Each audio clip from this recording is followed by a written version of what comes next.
driving this business that the Russians hacked the election. It's a Democrat party. It's Hillary. It's Obama. It's all those people who just can't accept that. And you think they're behind the leaks too? Absolutely. Of course they are. So Rush Limbaugh, they're placing the blame on Democrats for the leaks in the Trump White House. Katie Pavlich, news editor, townhall.com, and a Fox News contributor, Marianne Marsh, former senior advisor to Secretary of State John Kerry. And ladies, good morning to both of you. By the way, Katie, who's your favorite president, President's Day? Pop quiz. This is a tough question. I'm going to go with George Washington because I'm a daughter of the American Revolution. I like it, Marianne. You, who? John Kennedy. All right, out of Boston, we'll take that. Okay, back to the issue at hand. Limbaugh makes the case that it's Democrats, they're embedded in the administration, whether it's the White House or State Department, Katie, and they're the ones responsible. Do you agree or not? Look, I think it's very clear that based on the fact that the majority of the sourcing in these stories that we keep seeing about Russia are anonymous, and the fact that we haven't seen any evidence, concrete evidence, when it comes to the Russians somehow changing the results of the election, this seems very political. On the other hand, I think that the Trump administration hasn't done themselves a whole lot of favors when it comes to the Flynn resignation, because on one hand they're saying that there was an irreconcilable breach of trust between the administration and General Flynn, and yet they go on to blame other circumstances for his resignation. And so they both have a little bit of credibility building to do, both on the press side and on the administration side. But it's very clear that based on anonymous sourcing, a lack of evidence, and the intelligence community and the FBI saying there's no evidence of wrongdoing, that these are political attacks. Marianne, do you blame Democrats?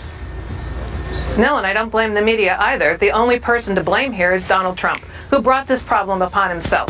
And the fact is, it's not only the biggest problem he's ever faced, it threatens our country and our democracy. So it's an American problem. And the bet Reince Priebus and others are making is by claiming that intelligence sources have said to him, there's no there, is that they won't respond. And in fact, they will. When Donald Trump went to the CIA just after his inauguration, he leveled a veiled threat to them, which said, the media is my enemy, and if you cooperate with them, then you're my enemy too. And then what happened? Within the last few weeks, we've learned more about the investigation of Donald Trump, Paul Manafort, Flynn, Page, and others than we've learned in the last 2 years, which is how long this investigation has been going on. We now have the briefings of the Senate committee, everything else, that they wouldn't be doing this and led by Republicans if there weren't there. Okay, deep state. Katie, you want to say something about that? Because I got two more points I want to make. Go quickly. Well, I certainly think that the Senate should investigate this in a bipartisan fashion and let the facts lie where they may. But based on what we know so far, there is no evidence that there was any wrongdoing, and Democrats continue with this talking point, including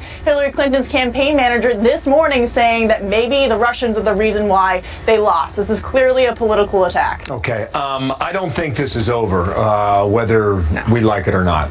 Okay, two more points that Limbaugh made. One of them was here about the level of deep commitment that Trump supporters have for their president. Watch.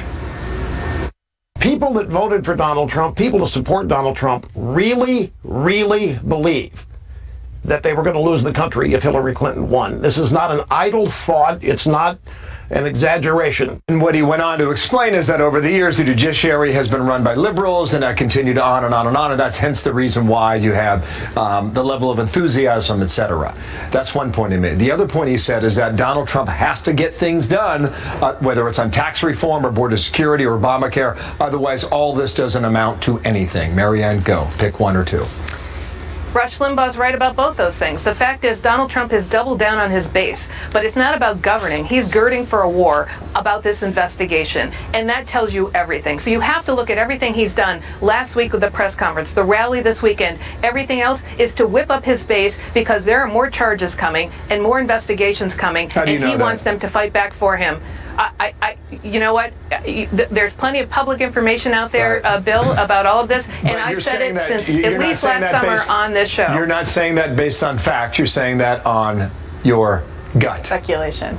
No, I'm saying it when you look at what happened on Friday with the Senate Intelligence Committee, the request to not destroy documents and everything else, and at least 5 other committees led by Republicans and Democrats. That's all you need to know. Reince Priebus told Wallace there's nothing to see there. Katie, go ahead. Wrap it up. Well, it is Reince Priebus's job to say that there's no there there. There is a Senate investigation that's going to go forward with Republicans like Marco Rubio being part of the investigation. The investigation should go forward. Russia does not have the American people's best interest in mind. It certainly doesn't have the interest of of making sure America remains a democracy that is so valued all over the world. Okay. That being said, this idea that we're going to continue to push false narratives with little evidence or no evidence to show that Russia played any kind of role in changing the results of the election is dangerous, and it does a lot of damage to discredit the credibility of our electoral process from the left, not from the Russians. On that point, we'll leave it there. Thank you, Katie. Thank you, Marianne, for being here today. Thank you. Happy President's Day.